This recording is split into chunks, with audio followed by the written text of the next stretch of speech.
Bonjour à tous, ici Manon Fabre.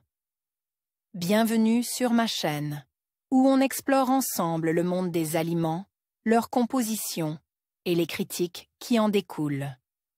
Si vous voulez mieux comprendre ce que vous mangez et faire des choix éclairés, n'hésitez pas à vous abonner pour rester informé. Prêt à découvrir? C'est parti! Bonjour à tous.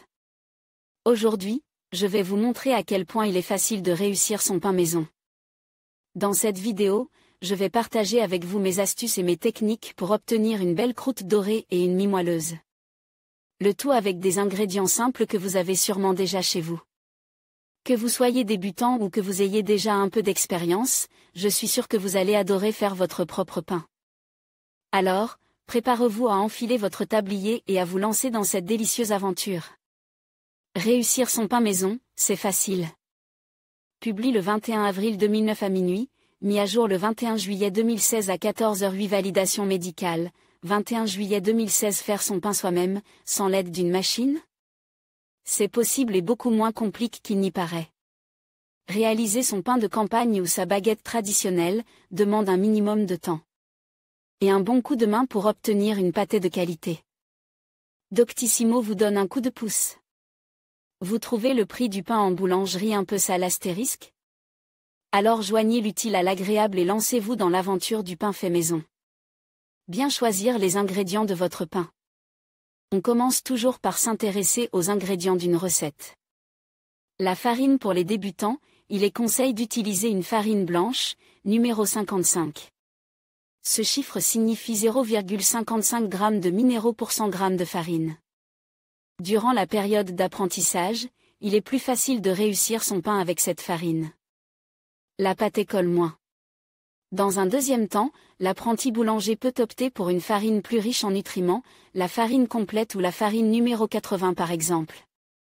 Cette farine est légèrement marron. Mais elle permet de faire un pain plus nutritif, qui contient 2 fois plus de magnésium et de vitamines du groupe B que la farine blanche, explique Walter Lopez, nutritionniste chez Limagrain, groupe coopératif agricole dans les semences de blé.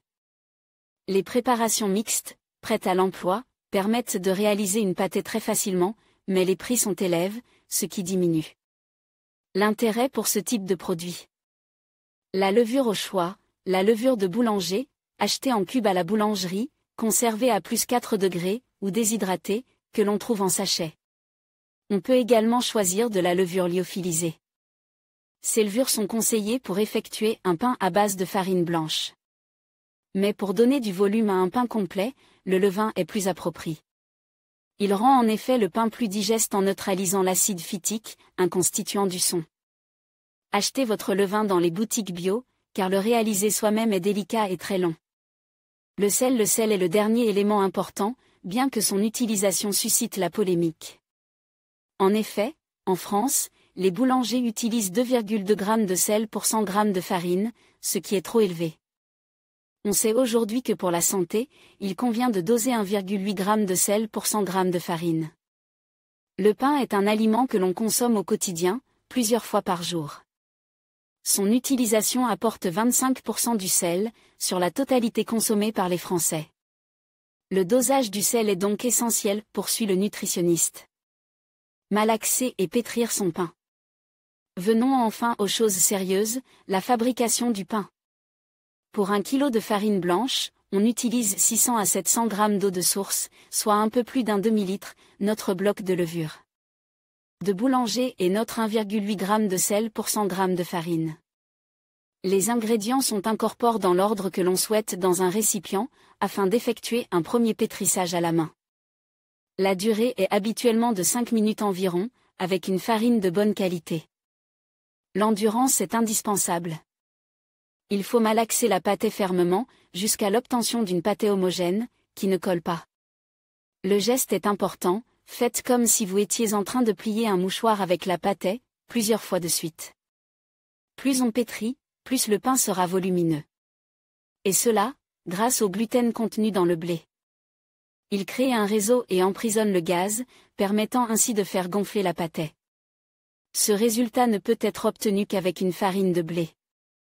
Lorsque le pétrissage est terminé, on laisse la pâtée reposer pendant 1 heure environ. Le temps de pause assure la fermentation. C'est elle qui donne le goût au pain. Suit le deuxième pétrissage, le moment idéal pour donner la forme au pain. Puis, un deuxième temps de pause, de 20 minutes cette fois. C'est durant cette période que la pâtée va prendre du volume. Enfin, avant d'enfourner la pâtée, on effectue une scarification de celle-ci. Au-delà de l'esthétique, ce geste permet au gaz d'être contrôlé. Si on oublie cette étape, le gaz s'échappait mal durant la cuisson. Découvrez ces différentes étapes en vidéo, le secret pour obtenir une croûte fine. Un petit secret pour réussir son pain? Vaporiser la pâtée avec de l'eau, juste avant de mettre au four.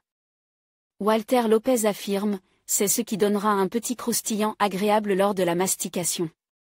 Sans la vaporisation, vous obtiendrez un pain avec une grosse croûte désagréable à croquer et par la même occasion, les moqueries de vos proches. Le temps de cuisson est variable selon le poids. C'est presque 1 heure de temps de cuisson pour un pain d'1 kilo, mais seulement 20 minutes pour des petits pains. Lors des premières minutes de cuisson, la température doit être très forte, entre 250 et 300 degrés Celsius. Au bout d'une dizaine de minutes, lorsque la couleur souhaitée est atteinte, il convient de baisser la température du four autour des 210 degrés Celsius pendant 20 minutes, puis de terminer la cuisson à 190 degrés Celsius, afin de permettre à la mie de continuer de cuire sans que la croûte ne brûle. Une fois le pain sorti du four et déguste, l'intérêt est de pouvoir le conserver suffisamment longtemps. Mais ceci varie en fonction de la farine. Une baguette de farine blanche reste fraîche pendant environ 6 heures, tandis qu'un pain de seigle peut se conserver durant 2 à 3 jours sans problème. De toute façon, même si les premières expériences ne sont pas une réussite totale, il faut persévérer pour acquérir la bonne technique. C'est en pétrissant et en pétrissant encore que l'on devient un bon boulanger maison. Alors accrochez-vous. Astérisque sur le plan de la santé en tout cas, c'est un fait, les boulangers salent encore trop leur pain. Les nutritionnistes le déplorent. Pour en savoir plus, lire aussi l'article Comment faire son pain maison de notre partenaire Marmiton. Voilà, vous avez maintenant toutes les clés en main pour réussir votre pain maison facilement. N'oubliez pas que la pratique est essentielle, alors n'hésitez pas à expérimenter avec différentes recettes et techniques.